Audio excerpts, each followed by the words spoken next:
Hola a todos, es un placer para mí estar con ustedes informando acerca de un proyecto que surgió hace varios años. El proyecto tomó un nombre de Renacimiento de Educadores, con el propósito de modificar lo que es la educación tal y como la conocemos y tal y como se ejerce actualmente empezando por nuestro departamento de Yoro.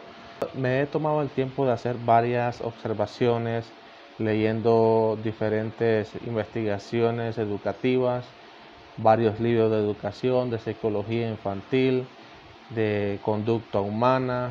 Todos estos me arrojaron mucha información muy importante, la cual yo compacté en este proyecto que se llama Renacimiento de Educadores, el cual lo dividí en 3 fases. La fase 1 es transformando paradigmas educativos. La primera conferencia que dicté con maestros de la zona de Santa Rita Yoro, el cual hice una alianza con lo que es la distrital, y por medio de la distrital pues pudimos convocar a docentes para que adquirieran estos conocimientos y yo poder pues lanzar lo que es este proyecto. La segunda fase se llama Estrategias y Técnicas de Aprendizajes para Docentes. O sea, qué estrategias, qué técnicas actuales pueden usar los que son los maestros para mejorar el proceso de enseñanza-aprendizaje en su aula de clases. Y la última fase es más administrativa, que se trata de evaluación asertiva, tanto de docentes a estudiantes o de director a maestro. Ya que es un tema, hablando de la primera fase, es un poco amplio. Tenemos los siguientes temas. Primero, lo que es la educación tradicional, pensamiento de infantes, mitos y mentiras, por qué los niños olvidan tan rápido, autoestima de estudiante, cómo afrontar problemas de comportamiento, forma correcta de planificar, instrucción clara y metas. En este primer día de conferencia solo abarqué los siguientes temas de los que voy a hablar en este video. Hablando de lo que es educación tradicional, tenemos que la educación tradicional pues ha marcado a los mismos docentes que están hoy frente a alumnos y ha marcado el cómo se enseña en el sistema educativo. Lo que es la educación tradicional debemos de tener en cuenta los siguientes aspectos, que es la forma de aprender. ¿De qué forma el niño aprende? En la educación tradicional. En la educación tradicional era más que todo enfocarse en que el niño memorizara algunos contenidos, y el maestro se enfocaba en que el niño memorizara y diera un concepto tal y como está en el libro. Y realmente eso no nos verifica que realmente el niño aprendió o comprendió un tema en específico. Luego hablamos de la forma de evaluar, que va por la misma línea. La evaluación, que el examen, que el niño conteste tal y como está en el libro, o tal y como se le enseñó, no como él comprendió, sino como el maestro lo dijo. Tenemos también los resultados. La educación tradicional se enfoca mucho en el resultado y deja de lado lo que es el proceso. Y realmente lo que importa es el proceso y no el resultado. Entonces, en esto yo trato de hacer conciencia a los docentes de que incluso hoy en día se siguen usando la educación tradicional en las escuelas, y ya es algo que debemos de olvidarlo. Y por último tenemos la capacidad, que si como ven en la imagen, tenemos aquí un pez dentro de un cántaro de cristal con agua, y le pregunta a un ave: y dime, ¿ahora encajo en tu mundo? Y el ave le dice: no, todavía te hace falta volar. La educación tradicional exige a los niños que hagan cosas que ellos realmente no quieren hacerlo. Tenemos la obligación de que debe aprenderse las tablas de multiplicar todas y decirlas. Y si realmente el niño, el área que más le gusta es naturales, la educación tradicional tiene que decirle que el niño tiene que aprenderse matemáticas sí o sí. Realmente cuando encontramos a un niño con una fortaleza en determinada área y una debilidad en otra, realmente no debemos fortalecer el área débil, sino más bien darle realce al área en el que el niño es bueno. No podemos exigirle, en caso aquí como está la imagen, a un pez que vuele, porque realmente donde él se siente bien es en el agua, entonces es en esa área. Claro que debe conocer los conocimientos de forma general, ¿verdad? Con lo que se dicen conocimientos generales, pero fortalecerlo en el área en que el niño se siente bien, y es lo que no hace la educación tradicional. Por eso tenemos el resultado de la educación tradicional son niños tímidos, incluso personas adultas tímidas, baja autoestima, con mucho temor a opinar y poca creatividad, porque fueron acostumbrados a que el maestro es quien dictaba la clase y solamente él podía hacerlo. Luego les hablé a los compañeros maestros del pensamiento de los infantes. Pensamiento de los infantes abarcando lo que son las respuestas, que muchas veces las respuestas de los niños no son las que nosotros esperamos que ellos digan. Tenemos lo que es la observación. Un niño ve totalmente diferente a como los ojos de un adulto. Respetar su pensamiento. No respetamos el pensamiento de los niños, no comprendemos cómo funciona su cerebro, de qué manera aprende. Hablando de las respuestas, los niños dan unas respuestas que nosotros no las esperamos nunca. En una ocasión en el cuaderno de naturales se decía: menciona 3 verduras. Entonces un niño me dijo, tengo 3 tomates. Entonces yo le dije, no, 3 verduras, está hablando de que tienes que mencionar una verdura, otra verdura y otra verdura. Entonces ya él me dijo, bueno, porque 3 tomates son 3 verduras. Y yo le digo, no, pero si te pide 3 verduras, tienes que mencionar verduras diferentes. Entonces ya el niño dijo, está bien. Luego en el cuaderno en el libro de matemáticas se presenta el siguiente ejercicio. En una canasta hay 3 tomates, 2 pepinos y un repollo. ¿Cuántas verduras hay? El niño me dijo 3. Entonces yo quedé, bueno, o se equivocó él en la clase de naturales o me equivoqué yo ahorita. Pero realmente tenemos ese conflicto que es porque no comprendemos. A veces decimos que los niños no razonan, pero realmente los niños razonan, simplemente que razonan de una forma diferente a como nosotros esperamos, porque el niño dio bien la respuesta al principio,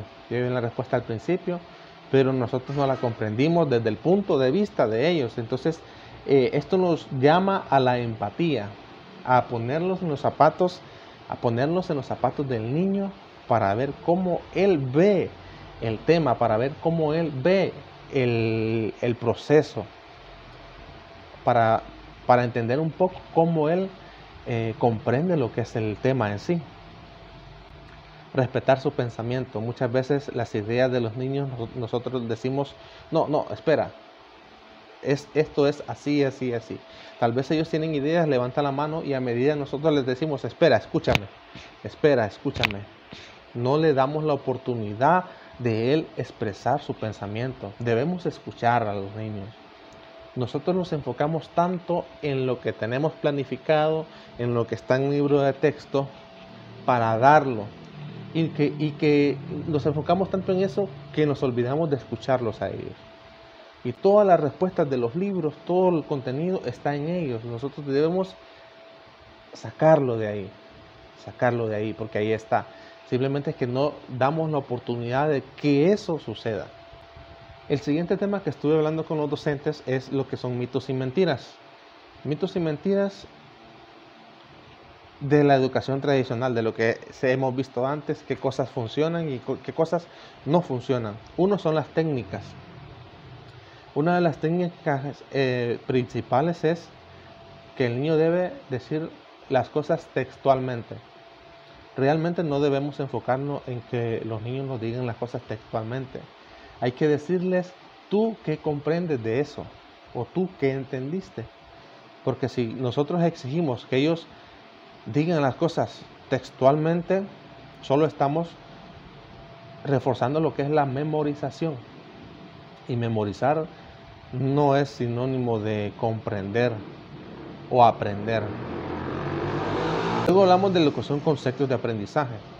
Uno de los conceptos de aprendizaje es: si el niño me dice las tablas desde el 1 hasta la del 9, ese niño sabe multiplicar. Realmente no sucede así tampoco. Que el niño se sepa las tablas no quiere decir que él sabe multiplicar. Él memorizó las tablas. Pero para saber si un niño realmente sabe multiplicar es aquel niño que comprende el proceso de la multiplicación. De tomar un número, multiplicarlo por otro, y que eso significa que este número se debe multiplicar tantas veces o sumar tantas veces. Y cómo colocar los números, cuál multiplico primero, cuál sigue, cuánto llevo. Ese proceso es el que realmente me dicta si él comprendió lo que es multiplicar.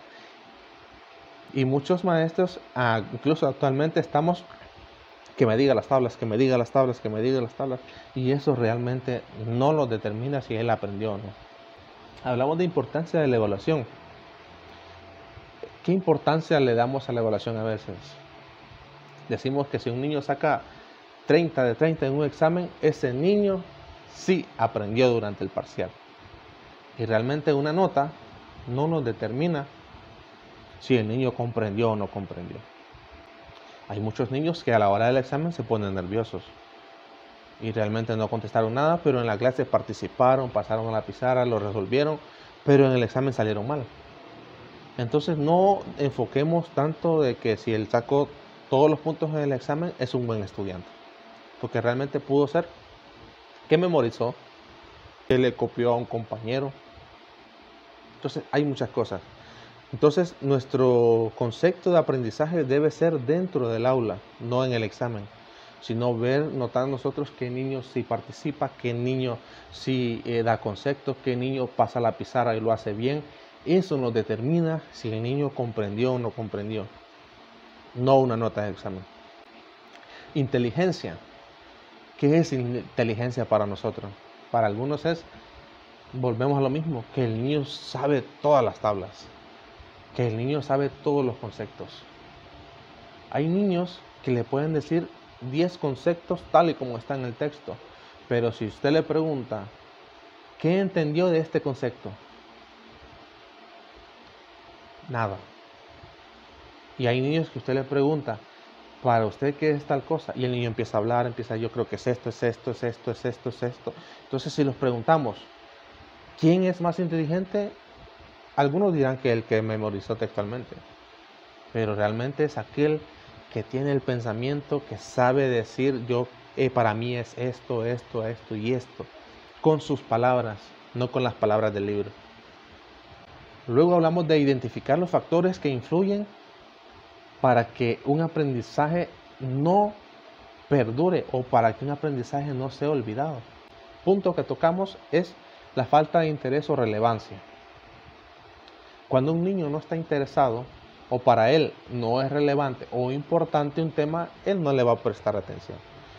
Entonces, ahí estuvimos hablando en esta capacitación de cómo podemos hacer para aumentar el interés, cómo hacer que el tema sea de relevancia o sea relevante para el niño, para que el niño preste lo que es la atención, que es el siguiente punto que tenemos acá. Falta de atención. ¿Cuántos maestros hemos escuchado o nosotros hagan memoria, han dicho estas palabras? ¿Me pueden prestar atención, por favor? Silencio y présteme atención. La atención es algo que el maestro vive pidiendo todos los días. Rogamos por atención. Y realmente a los niños no hay que rogarles atención.